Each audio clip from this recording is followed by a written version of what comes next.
Hi, my name is Karen Holmes. I'm the founder and director of the World Peace Organization for the One World Government. Most of my videos so far have been comments basically about how what's going on in the world is not standing on certain principles. I have felt that they have not been something that would draw people necessarily to the organization, because everybody has kind of an opinion, and it's hard to separate out one opinion from another. So I wanted to start today with a new idea on how to address this, and that is to explain the different parts of the plan for world peace and how that will draw people forward into understanding that we have the three levels of the universe, basically the three levels of three potential futures for mankind. So people can understand that up, down, or straight ahead is always an option for everybody, but when it reaches the end of a cycle, basically, it becomes apparent that down and straight ahead are not tenable options. So what is the third option that allows everybody to go up? And in a previous video, I said that it's possible for people to take the three ideas. This is up, down, and straight ahead. And it's possible to take, for some people who are functioning for their own interests, to let go of this idea and then to turn it around and then like this. And so this is down and straight ahead. And to turn it over and to make down look like it's going up. That would be getting involved with a conspiracy, for example, getting revenge on somebody. Now imagine that I'm just for a minute, I'm going to look at Donald Trump and his supporters for the insurgency. So if Donald Trump is getting revenge on people like Hunter Biden, Joe Biden, the Clintons, Barack Obama, Nancy Pelosi, all of those people there, the Democrats, and getting revenge on them, and they've made comments.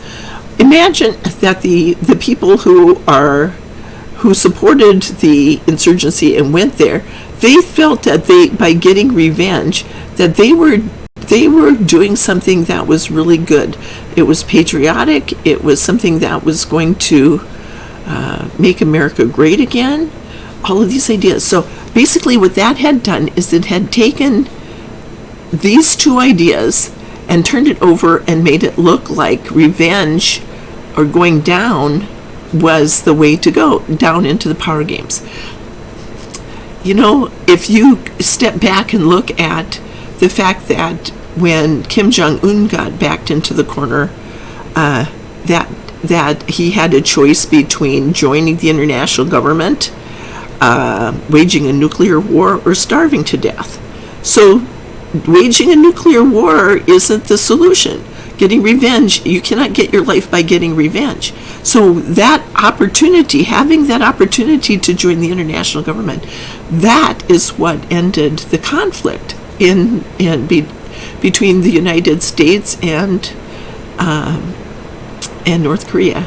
And if you want to read the government proposals that had been offered to Kim Jong-un, not to Kim Jong-il,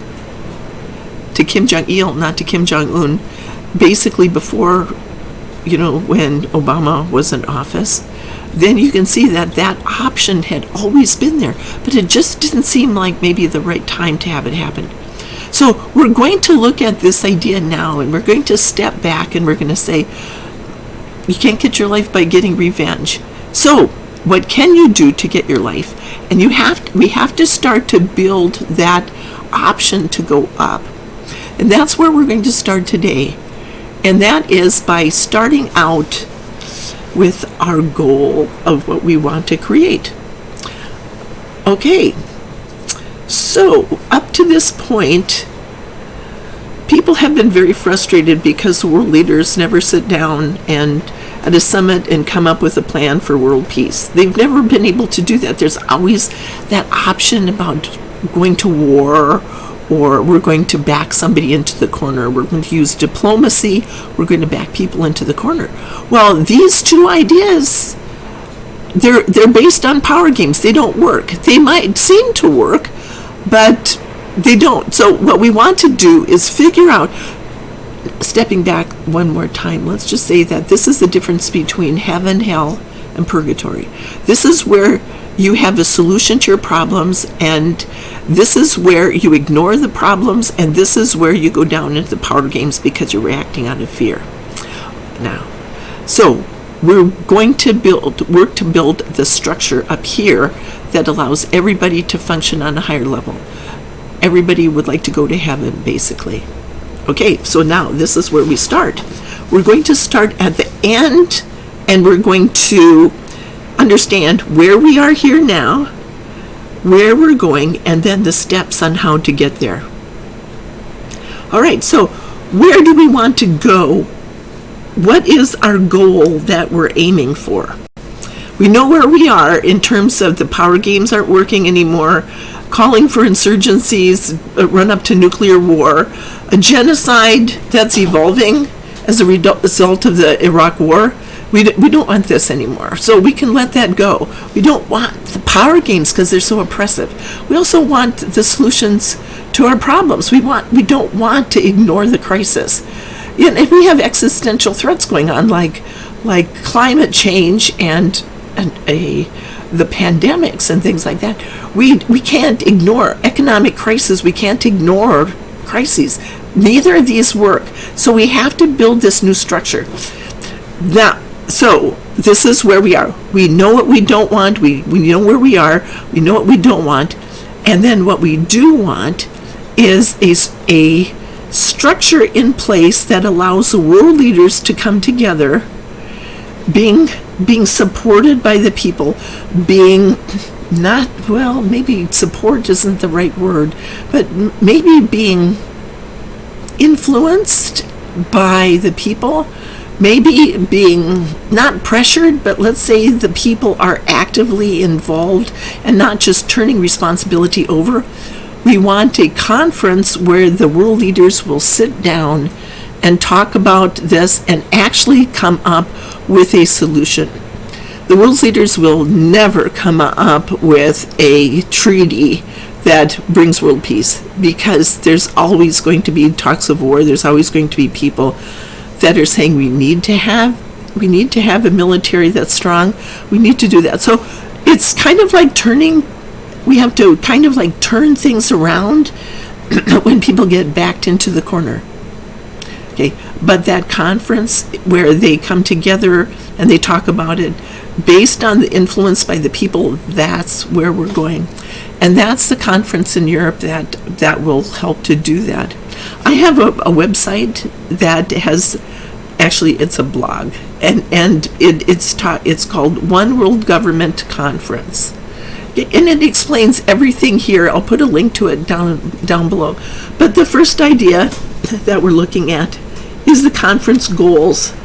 Okay, I'm going to just kind of tell you about them. Our conference goals are going to be to establish a set of parameters for subsequent meetings, continental meetings that will establish the one world government on a national and continental basis. Okay, so our organization has programs that set this up, and that is our goal, is each of our government proposals will lead to that nation or two nations in some cases coming together and introducing a protocol for solving problems, and then those nations are the advocates for the solution at that conference. Okay, to establish a set of parameters for subsequent meetings, continental meetings that will establish the one world government on a national and continental basis. So we are going to host the first one. The invitations will come from the people, and then what will happen is that we will, after this first conference, then the world governments are responsible, world leaders are responsible for setting up subsequent meetings. Okay, on continental basis and on a national and continental basis. So each nation is responsible for making the changes inside of themselves, and then on the continental basis. And the reason for the continental basis is because of the international court system.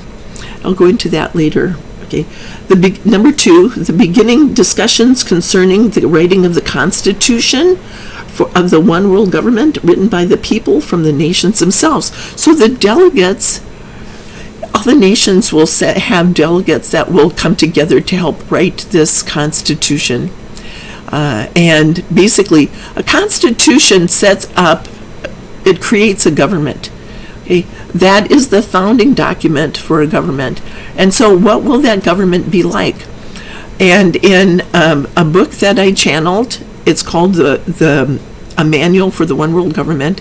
My guide Seth explains how to write a constitution and what's involved. So the books that we have, and I'll go into that, will explain how this functions. Okay.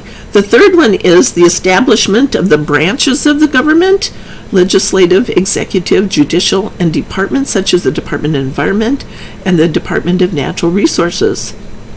Okay, so it will be based on the U.S. Constitution and the principles of the cooperation of nature.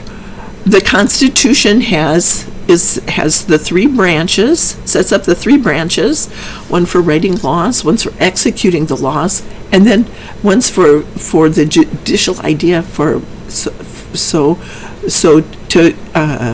make sure that everything is legal.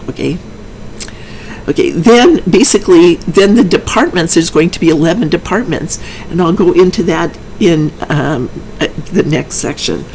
And then to address the 4th goal is to address the recognition of what constitutes a nation.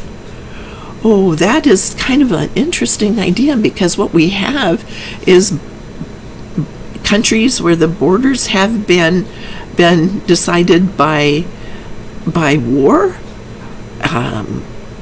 rather than around a culture. What addresses a nation is like a culture. People like to be within their own culture. Not always. Some people like to go out and be multicultural settings, like New York or California or something. They're kind of like overview ideas of many cultures. But what people normally like to do within a nation is to have the same idea, have a basis for natural resources and how they apply them. You think of the certain countries that are great for like Italy for its leather and for its crystal and things like that. It's all a cultural thing that people do, and that'll go into that in greater depth too. Now, as I go on today, so the next thing the website talks about is the invitations. The organization is hosting the first conference in Europe. It's not up to us to issue the invitations to the world leaders. Who will be responsible for the invitations has not yet been decided.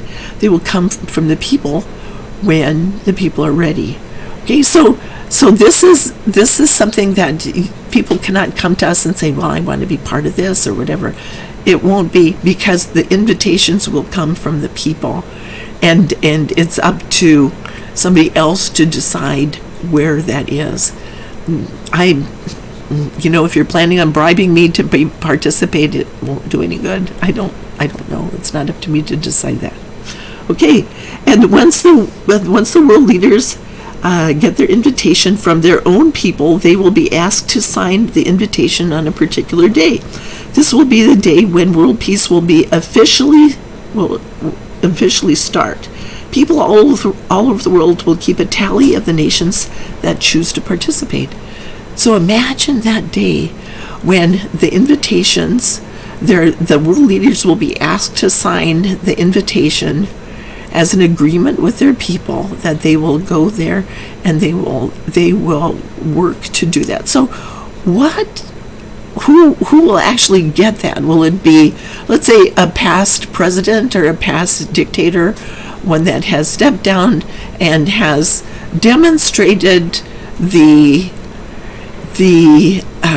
intent to do what's in the people's best interest, or will it be one who is a dictator type person who has only functioned for his own interests? What will it be? Will the world leaders kind of decide that they would really like to be part of it and then become less oppressive just because they would like to be part of that? Okay, that day will be scheduled far enough in advance of the conference to allow the governments to bring together a delegation. So who's involved with the delegations? So there's going to be people from each nation to help to create the three branches. So the legislative, the executive, and the judicial branches. People from those nations who are going to go there and represent their country to set up an international structure. Now, when you stop and think of it, the United Nations, for example, brought together, let's say, the five nations, those are the ones that became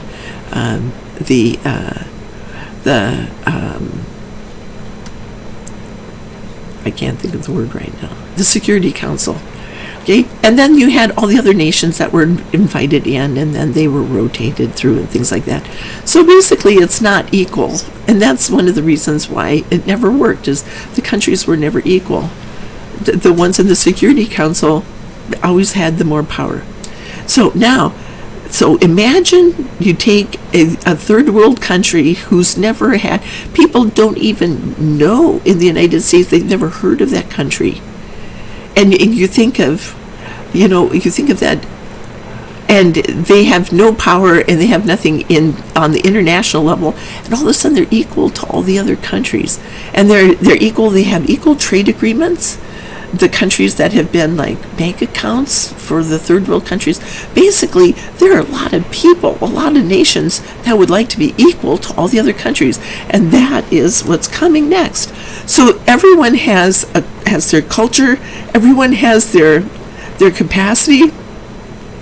Every nation has the right to be respected as equal, because that's how conflicts, the first requirement for conflict resolution is that everyone has to be considered equal.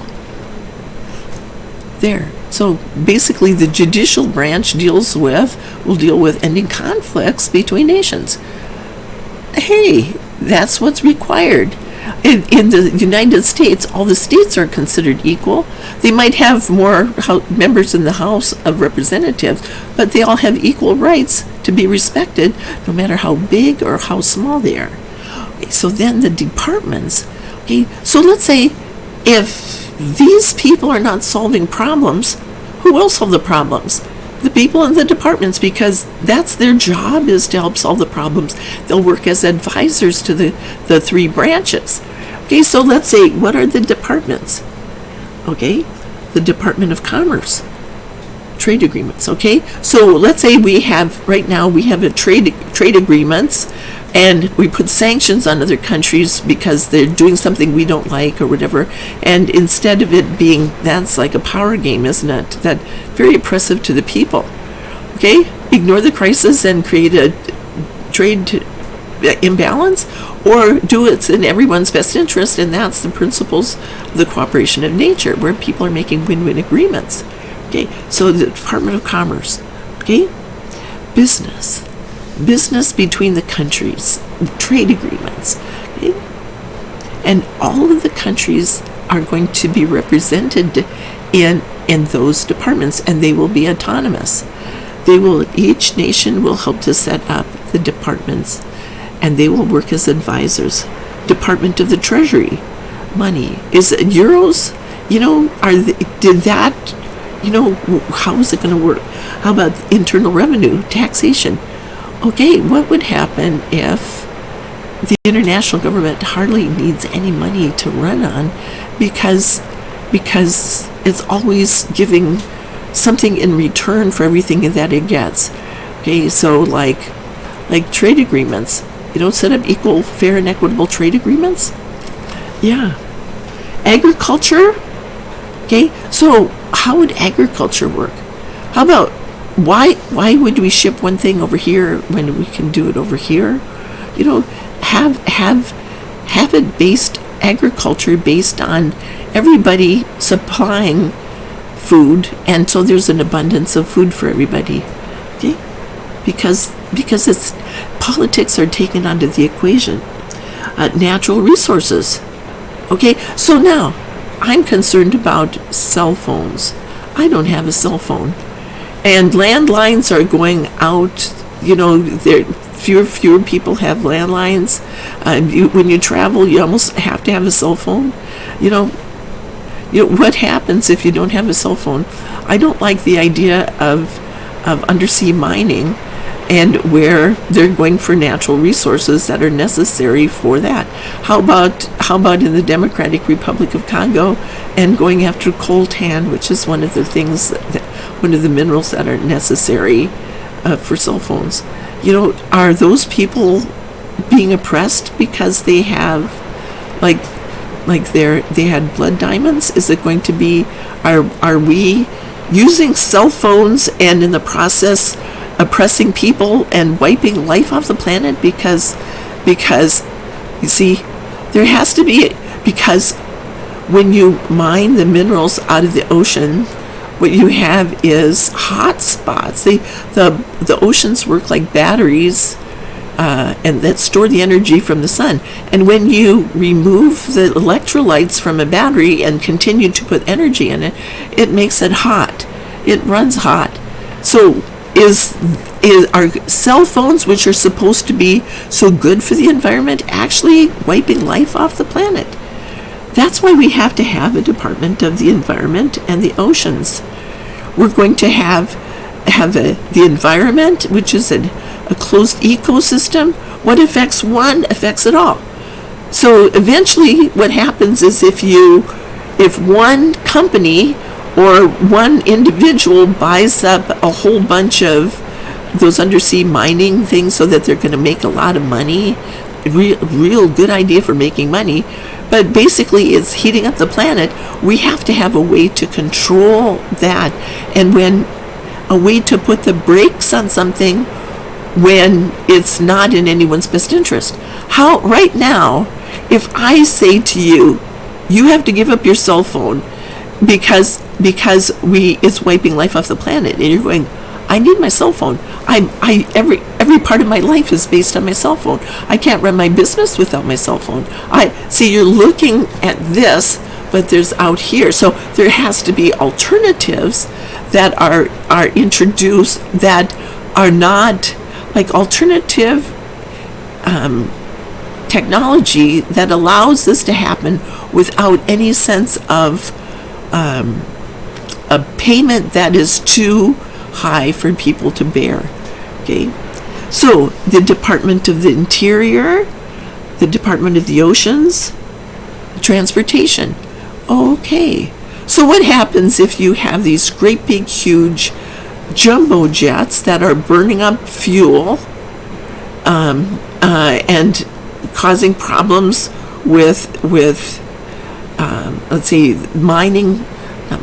drilling for oil? What happens is there a better source of energy that will allow people to be transported from one place to the other. My organization, just as a side, is considering I have a business, my publishing business, and we're considering looking into traveling, doing things by rail, because you can move a ton of stuff, items, by rail, 470 miles on 1 gallon of gasoline. So that's a lot compared to a car or a truck or, or an airplane, moving that far rail might be the way to go, where you don't have to use a lot of oil. And not only that, but we have an invention coming to the chemistry. We haven't introduced that yet, but it's going to be an invention that takes oil, because we don't want to collapse the oil industry completely, because there are countries that are dependent on that, but they can make this new chemical formula allows us to turn oil into fine cloth, and it will be so beautiful and elegant and something desirable that the people, when they do that, instead of burning it up in internal combustion engines, they can maintain their economy by doing just a little bit of oil. So we're looking at how to use just a little bit of oil and not destroy the environment. Okay, how about the Department of Defense facilitators? If disputes between nations are resolved in court rather than the battlefield, the Department of Defense, we still have to have defense. And also, what would happen if we're also talking about the idea of releasing, Donald Trump was talking about releasing information about UFOs. How are we going to defend our world from UFOs and the alien species that are potentially out there? Okay. And the Department of Corrections, how do we resolve issues related to the Department of Corrections? So all of these prisons, basically, and how to handle people who break the law in a humane situation, in a humane way. So all of these things are going to be this and more. This is just the beginning idea. How are they going to solve these problems that are being ignored now, or being resolved through power games based on fear and oppression? Okay, we want to get to this. So to get to this, we have to have solutions to their problems. Okay, I'm looking at my website here.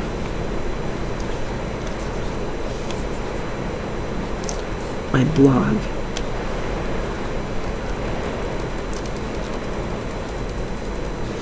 Okay, as I said, the registration is going to be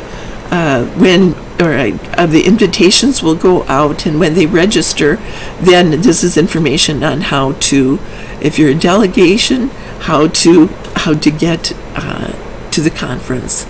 Okay, the world will be watching. The world leaders sign the document, the invitation, and then they'll create their delegation. And then they'll go through the registration. And then the schedule will be interesting, because the schedule is going to be, we always have our meetings the same way.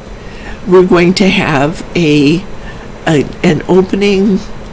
How many delegates? The prophecy that we got is there might be up to 5,000 people who come to this conference in Europe. And they're going to be the delegations of the world leaders, whatever, like the retired leaders who come together and they worked on do the damage they've done. They're going to come together as a group. Let's say Donald Trump, Obama. How about the previous presidents like George Bush, Bill Clinton? They can all go there because they know the people and they can work together, and this will be a whole new situation for them. Okay, then when it is that we'll have an opening reception where everybody comes together, and the registration, and then the reception the night before, and then they get to meet people and know who people are, and just have, because food breaks down barriers. Food is very good at breaking down walls between people. So because everybody we know how to act in a conference. We know how to act at a reception. You go around and you mingle, right? And you meet people, and we're going to spend a month together talking about this stuff, so we better know what we're going to be talking about. We have to get back together and know each other. Okay. And then what is going to happen is the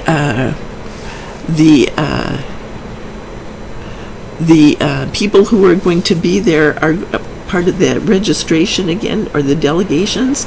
There's going to be the branches, the departments, but there's also going to be, I'm going to go back, I kind of skipped something.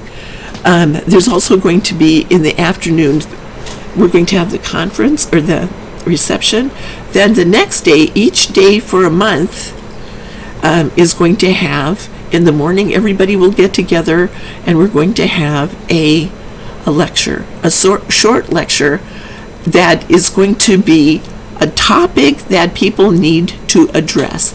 And then after the lecture is over, everybody will get together, the branch people, part of the delegation, will get together and they'll talk about this. But they'll also then the departments will go into their own rooms, and then they'll talk about the same thing too from within their own sections. They'll look at the same topic and they'll talk about it from their own area. Then we're going to have facilitators that help bring together discussion and make sure that everything is going on the highest level.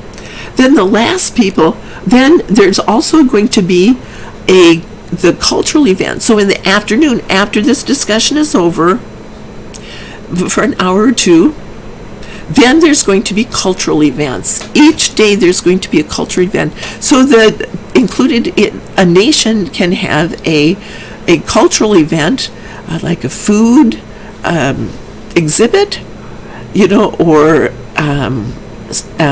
choir, a concert of some sort, or a play, or dance, anything that they want, art exhibit, something like that, that is going to demonstrate the uniqueness of that culture. What is beautiful, what is unique about that culture? That is going to be something that people will sit back and they'll look at. And once that event is over, because we respect the cultures, we're going to respect each other's cultures, then what will happen is then people are free to go and do whatever they want to after that is over, and then enjoy where we are, go visit our host nation, appreciate that culture too. Then at night, our organization is going to host dinner parties where we get together with each of the branches one night for the branch people, and then so that'll be 3 nights, and then the departments, and then maybe even the people who handed out the invitations, because they're also invited to come to the conference in Europe. And that's because they're going to be watching. They handed the invitation to their world leaders. They're going to come too, and they're going to make sure that those people are standing on the principles of what they did. Not in a bad way, but just a way to encourage them to, we are the people, the power comes from the people, and you are working with us, you sign the document, and we're going to hold you to it. Okay, so then the conference rooms, we are going to separate out into conference rooms, and they, like I said, on a continental basis, then they'll work on the continental basis. The judicial branch is going to have different levels of courts, and one is going to be the local courts, which will handle disputes within the continent. And when you stop and think of it, each continent has had a lot of relationships with people of the other countries of that same continent. And those relationships are going to enable them to solve issues from within the country, within the continent. Okay, there's going to be, like, if they're in North America, if there's a dispute between Canada and the United States, then Mexico would be the one, the courts in Mexico would handle the dispute. If there is a dispute between between countries of different continents, then those are the superior courts, and then there will be a Supreme Court that will function similar to what we have in the United States, and that Supreme Court will address the constitutionality of this, of the laws that are written just like is here. But what I find interesting is the U.S. Supreme Court now is going through this major change about, is it going to have more justices? Is this better to, how are we going to choose justices? Is it going to be like a Trump justice, or is it going to be a regular U.S. judge or justice? How is that going to happen? How can we solve the problems that are associated with this? And that is how we are going to debate this idea. Who is going to be a Supreme Court justice on a global basis? We have the national Supreme Court justices, but we look around and see who would be the justice on the international government. That is going to be really remarkable. Then the final thing is who's going to be the speakers, and those people haven't been addressed yet, so I'm not going to go into that now. So what do you think about this idea? I'd like you to consider where we are now as a nation, as a world, and the UN, is it working? What do we have now? And what is our goal? What would solve the problems? What structure needs to be set in place that will solve all these problems, and how do we do it? Okay, and then the steps to get there are going to start out with the government proposals. So right now what we have is a global genocide that's devolving. We have existential threats that are devolving and are causing a lot of problems. Existential threats. Cell phones. Whoever would thought that they'd make the environment worse, the climate crisis worse. The things that are supposed to make things better don't always do that. So when you deny people a voice, and people are standing up and saying, we have to protest, and they say, oh no, we can't do that because it's going to ruin the economy. Our economy is based on cell phones. But what happens if people have been protesting all along and never had a voice? That's one of the reasons why one of our inalienable rights is to have a voice in our government. We all have to share in the creation of this international government. We all have to have a voice. So I ask that you like, share, and subscribe, and have your voice. And this is happening. So I'm going to put a link in the bottom of this to this conference website. It's a blog. If you want more information, go to that. It's very far in the future.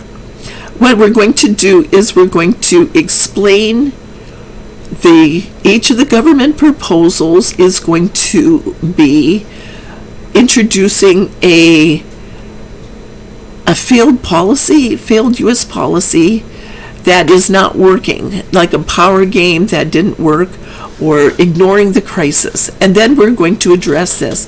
The Iraq War, for example, triggered this schism that's tearing apart the world.